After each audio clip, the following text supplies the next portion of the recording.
Now, weeks after flooding impacted many in the community, some are still dealing with it and are in need of help. And an Illinois state trooper is dead after a crash early this morning. We'll share those details.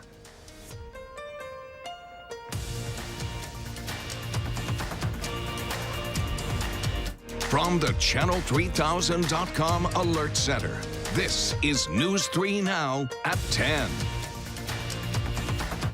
While many communities throughout southern Wisconsin have recovered from the impacts of this month's flooding, others are still dealing with the high water. Adam Duxter was in Crystal Lake today, where flooding continues to be an issue. The Crystal Lake campground is still dealing with flooding that hit much of southern Wisconsin weeks ago, making it difficult for those who call here home.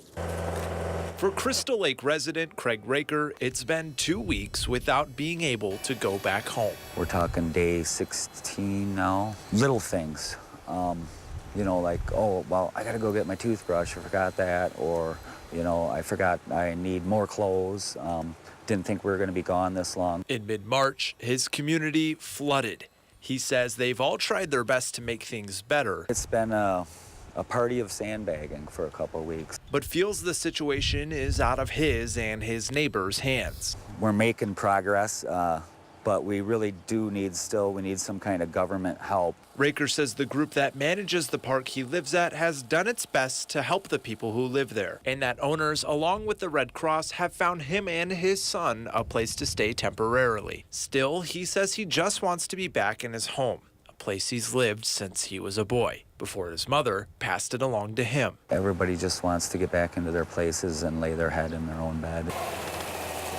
But for now, he says the people here are doing everything they can to get the water out. Oh, it's kind of like taking your life and everything in it and just turning the box over, and it's all upside down now. And now you got to pick up your pieces. You got to try to put your schedules back together. Despite all of this, Raker says this would never be a place he'd want to leave. Crystal Lake has been his home for decades, and he says he intends to stay. At Crystal Lake, Adam Duxter, News 3 Now. Thank you, Adam. Thankfully, not a lot of rain in our forecast. Let's get a look at your first alert weather with Gary Canulty out on the patio. Gary. Well, the good news is we got another dry day for tomorrow. Temperatures, though, will be on the cool side. In fact, they're already cooling off pretty quickly tonight. Let's start out by taking a look at satellite and radar. We had some clouds this morning, but those have moved off to the east. We had some sunshine this afternoon, but it's leading to clear skies and relatively lighter winds tonight. It's a little breezy out here, but those winds are not as strong as they were earlier. On Doppler track, you can see things very quiet across southern Wisconsin as the skies clear out. High temperatures today, generally we're in the lower to middle 40s. North and west of our viewing area, temperatures didn't get out of the 30s, and current temperatures have already dropped into the 20s. We're at 28 in Madison. That is our low for the day, so we may go a little bit below that before midnight. I'm thinking by tomorrow morning we'll be down to around 20 degrees. Winds right now generally in the 8 to 15 mile per hour range compared to the 12 to 22 mile per hour range they were in earlier today. Wind chills right now are generally in the teens to the lower 20s. But tomorrow morning, temperatures should be down to around 20. We'll see mostly sunny skies tomorrow. Our high temperature topping out at 42 degrees. That's your News 3 Now First Alert forecast. Thank you, Gary. The Illinois State Police Department is mourning the death of the second state trooper to die within days. 36-year-old trooper Gerald Ellis was killed around 3:30 this morning on I-94 when a wrong-way driver struck his squad car. He was an 11-year state police veteran with District 15 in Downers Grove, Illinois. Illinois trooper Brooke Jones Story was killed Thursday when a truck struck her. And in January, a vehicle killed trooper Christopher Lambert. Illinois State Police say they're seeing a spike in crashes involving parked squad cars and passing vehicles. One person is dead after a crash in Iowa County last night. Sheriff deputies say around 9:45 last night, they responded to calls that a pickup truck struck a tree near Highway 14 west of Highway K.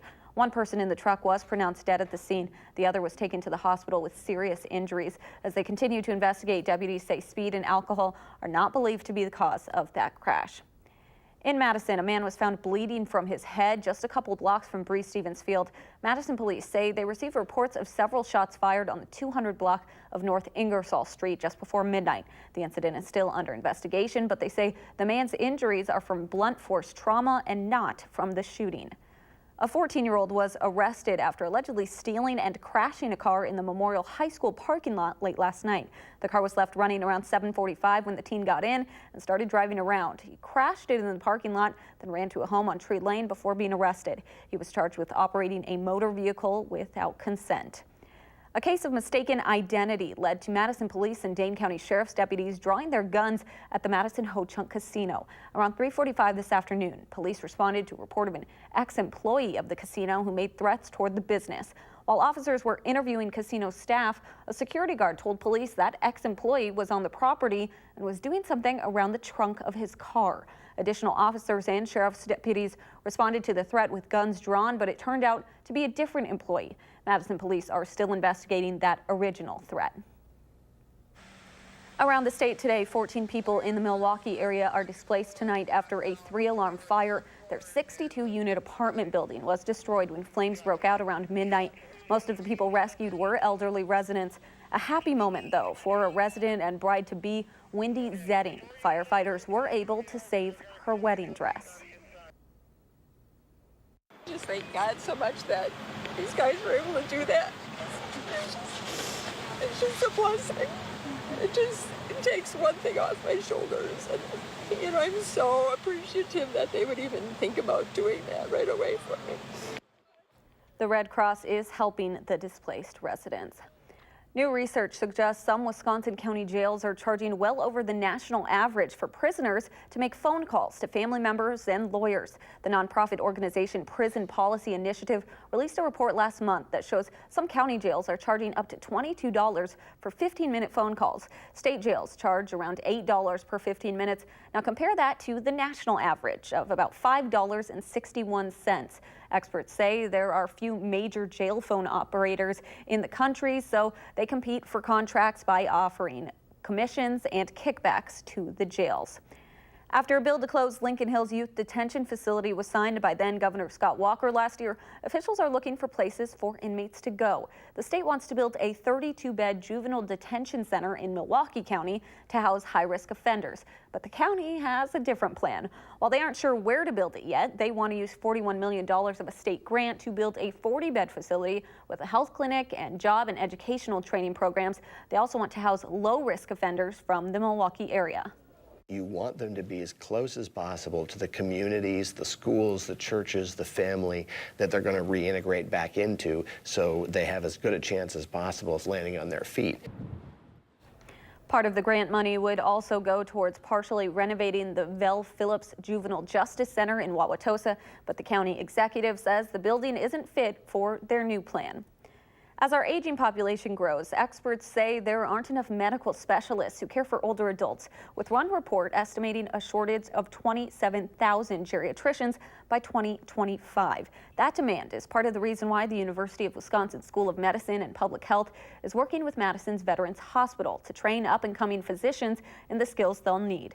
You are looking at a simulation. Volunteer actors present a range of symptoms from forgetfulness to depression, and medical students and residents practice a doctor's visit with them. We know that the majority of people that go through our medical school and through our residency programs are not going to become geriatricians. But we feel that all of them need to have those basic skills. And so we're geriatricizing this physician workforce.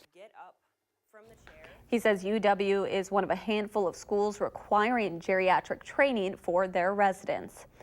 At least 4 people died in huge protests today along Gaza's border with Israel. Protests have been taking place there for a year now, and an estimated 40,000 people turned out for the first anniversary. Today's demonstration comes just a week before crucial Israeli elections. Seth Doan reports tonight from Gaza City.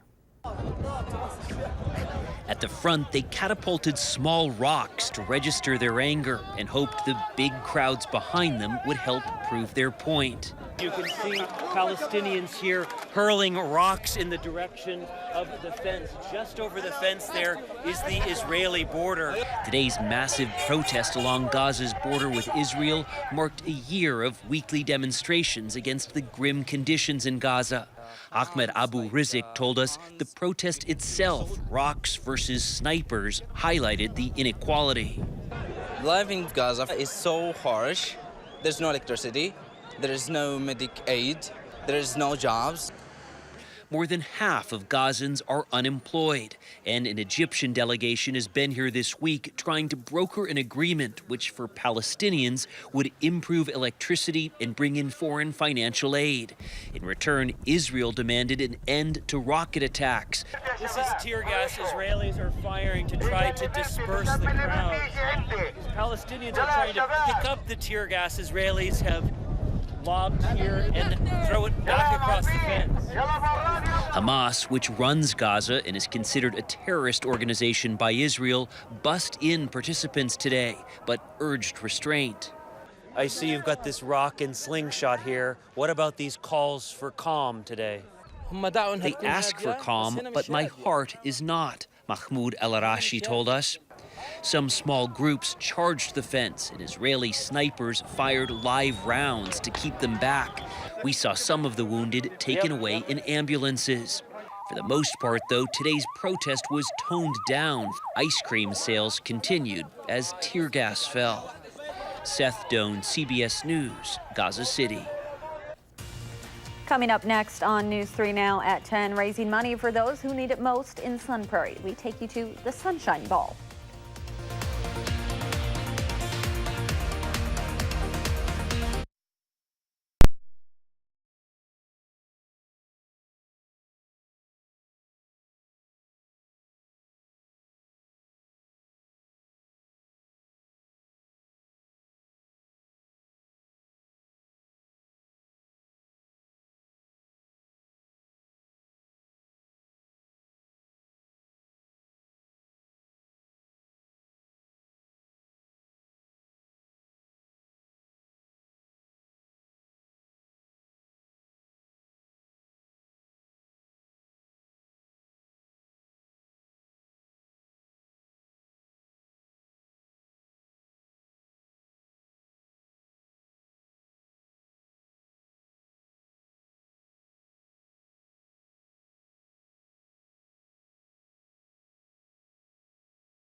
A Sun Prairie organization doing so much good for the community is hoping the community will give them some love tonight at the 5th annual Sunshine Ball benefiting Sunshine Place. It's their only fundraiser all year. Sunshine Place works to connect people in need with social services and was instrumental in helping the victims of the explosion in downtown Sun Prairie last year. The organization says they couldn't do it without the help of the community.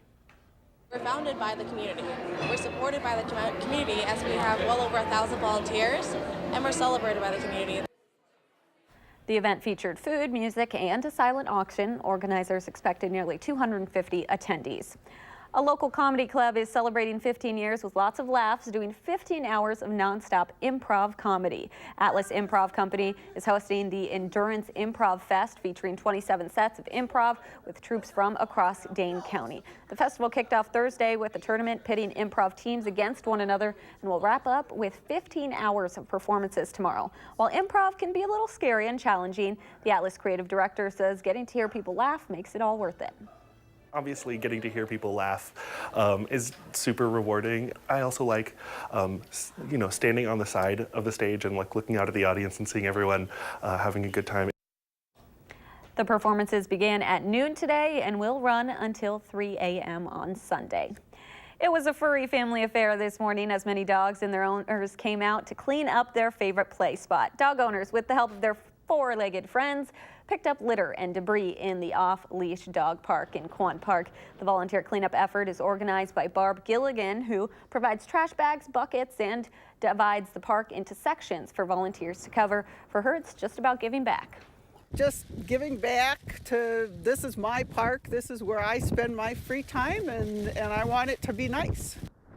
The annual cleanup is always the last Saturday in March. If you're interested in leading volunteer cleanup efforts at another dog park, we have details on our website, channel3000.com. Well, it was a windy day for a windy challenge. Kids got to put their STEM skills to the test designing wind turbines. Elementary and middle school students from Darlington, New Auburn, and Randall Consolidated Schools competed in the Kid Wind Challenge at the Wisconsin Energy Institute. They constructed small wind turbines with the guidance of coaches and UW engineering students. They then got to test their turbines in wind tunnels and presented their designs to a panel of judges. One of the organizers says the most rewarding part is seeing the kids' interest in the hands-on application of STEM. When you get to ask them about their turbine and they just light up and want to tell you everything that they want to know about it and everything that they've learned, that's where you really see the everything start to click. Kids who place first and second in their age divisions at today's competition will advance to the National Kid Wind Challenge in Houston this May. Well, today was a pretty good day for them to be out testing those turbines. We did have a lot of wind. Good timing for it, but the winds will start dying down a little bit later on tonight, and that will add to the chill in the air. In fact, as we start out by looking at the time lapse from the Platteville Queen Bee Radio Skycam, you see the clouds that we had early this morning giving way to sunshine as the wind shifted around to the north and that drier air started to move in. In fact, as we take a look at Doppler track right now, no precipitation across Wisconsin. The rain and snow showers from earlier today have moved into Indiana and Ohio and are moving away from us. And as we take a look at the computer model forecast for precipitation in the upcoming week. This is over the next 7 days. The GFS computer model, which is the U.S. main computer model, is calling for the potential for maybe 1 inch to 1.25 inches of rain over southern Wisconsin. The majority of this would be from Wednesday night into Thursday, especially if we get a few thunderstorms that are mixed in there. However, the European computer model showing much less in the way of precipitation, shows the heavier amounts down to the south, around 1/2 inch, and only a couple tenths of an inch over southern Wisconsin. So we keep watching those rainfall levels because of the flooding concerns on some of the area rivers. Live view from the Edgewater Skycam in downtown Madison. Skies are cleared out here. High today only 43 degrees. The low temperature is now the current reading of 28. Winds are out of the north at 15 miles per hour. That drops the wind chill to 17 degrees. Hopefully we'll get in the next week or two to the point where we don't have to mention the wind chill anymore. Temperatures only reach the upper 30s for highs, mid to upper 30s in northern Wisconsin, Rhinelander, not even that much, 33 for the high. Lower 40s through southern Wisconsin, but those temperatures have really nosedived since then. They're in the 20s pretty much for the entire state, with the exception of Milwaukee at 32 degrees. But as we look at weather track, the upper level winds have shifted to the northwest, at least for the time being, as the storm system moves off to the east. There's actually a couple of cold fronts that got together and then have pushed off to the east, taking the bulk of the precipitation with it. The jet stream then flattens out and becomes southwesterly just off the west coast. So eventually with time, our winds will be going back to the southwest and allow our temperatures to get back into the 50s as early as Monday.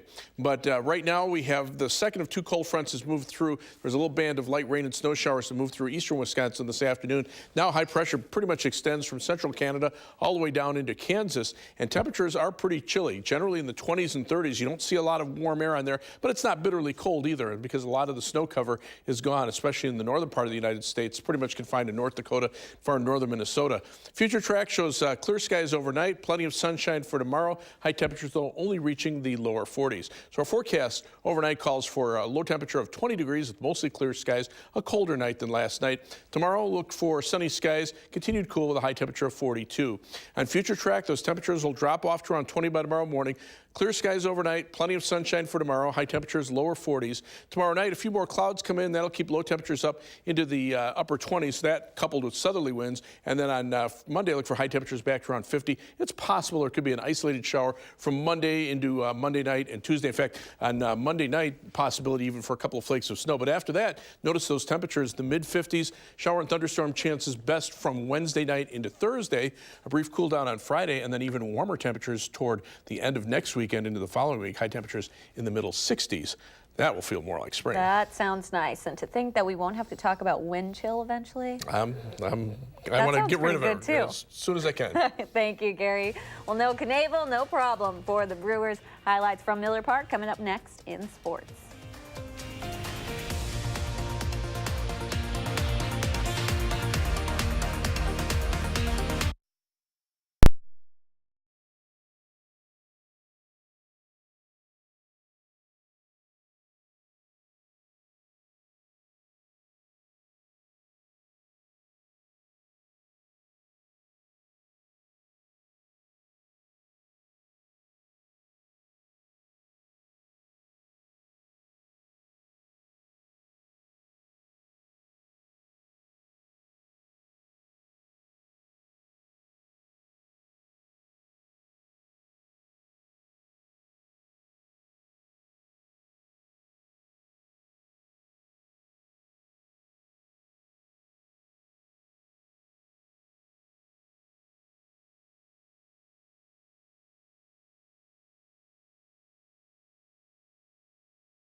Okay, so I know it's still super early, but it seems like high expectations are there for the Brewers. The bat's pretty hot to start, and the bullpen, well, it's a work in progress, but again, it's still pretty early. And it all started from the beginning today. Christian Yelich, the MVP, is now the first player in franchise history to hit a home run in each one of the team's first 3 games of the season. 1-0 Brew Crew.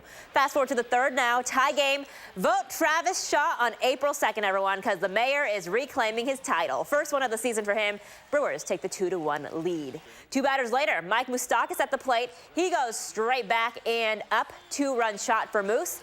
4-1 Brewers. And then how about Josh Hader shutting the door on any concerns about a closer, for right now at least. 9 pitches, 9 strikes, 3 strikeouts. Brewers win 4-2 the final score, now 2-1 on this early season. Corbin Burns making his season debut tomorrow in Game 4 against the Cardinals. Michael Wacha will start on the mound for St. Louis. First pitch a little earlier at 1:10. The Badgers women's softball team aiming for its first Big Ten series win of the season, facing Penn State today. They lost to Illinois in their first conference series earlier this month. Nittany Lions up 1-0 until the third. Big one for Kayla Conwent. Out to left center, tie ball game. 2 batters later, former New Berlin Eisenhower standout Stephanie Lombardo at the plate. Left field a popular spot today because she hits this one out of the park too. Badgers take the 2-1 lead. Penn State ties it up again, but in the 7th, Stevens Point native Allie Miklish with a shallow one. She hustles, but she's safe. Sydney Lawson scoring the go-ahead run. 3-2 Wisconsin. Haley Hestekin with a solid 7 innings on the mound, only giving up 3 hits while striking out 5. Badgers win 3-2. They'll go for the series sweep tomorrow afternoon. A March Madness update winding down to the Elite 8. Today's winners get a trip to the Final Four in Minneapolis. Carson Edwards putting up 42 points, including 10 3-pointers for Purdue. But the Boilermakers getting edged out by Wisconsin native and former UW Green Bay standout Tony Bennett. Perhaps a little bit of vengeance for the 1995 NCAA tournament, where his dad's Green Bay team lost to Purdue in the first round. And Texas Tech eliminating top seed Gonzaga. And tomorrow, Auburn, the team that knocked out top seed North Carolina, will face Wisconsin native Tyler Hero and Kentucky at 1:20. The Tigers without leading scorer Chuma Okeke, who tore his ACL. And in the later game, a heavyweight battle between 2 stud coaches. Tom Izzo and Michigan State will face off against top seed Duke and Mike Krzyzewski. That one tips off at 4:05. And you can watch both of those games right here on WISC-TV. And finally tonight, you've got the Miller Park Sausages, the Presidents at Nationals Park. And now at Petco Park in San Diego, you can cheer on the cast of Anchorman. The legend of Ron Burgundy, of course. Now, the mascots dressed up as Ron Burgundy, Brick Tamlin, the meteorologist, Champ Kind, the sports anchor, and Brian Fantana, the reporter. Now, this is all fun and cool and everything like that, but I've got some beef with Petco Park because my only question is, where is Veronica Corningstone? You have to include her in this bunch here. You can have 5 people running across here, I feel like. I think we need to have a chat. Maybe their heads were just too big for the 5 to fit on the side. They need another person. I mean, it would be great. She would have this like great, like nice blonde hair. It would be awesome. She might knock everyone out with that. She'll just win every single time, obviously. Oh my gosh, stay classy. A classic. Thanks so much. We'll be right back.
Pretty windy today, but we've got some good news on the horizon. The winds are starting to go down. The temperature is going down, too. In fact, if we look at the current temperatures, they're already in the upper 20s to the lower 30s. Here in Madison, we're down to 28 degrees. The winds have been coming down, but they're still brisk enough to drop wind chills, especially east and northeast of Madison, where the winds are a little bit stronger, into the teens. Elsewhere, those wind chills a little more tolerable in the middle to lower 20s. High temperature 42 for tomorrow, so another chilly day, but without the wind. 50 for high on Monday, and then mid-50s by the mid part of the week. Some shower and thunderstorm chances late Wednesday into Thursday, ending early on Friday. Then next weekend, those temperatures go up another level, and we're in the 60s by the following week. Very exciting. Thanks so much for joining us. Have a great night.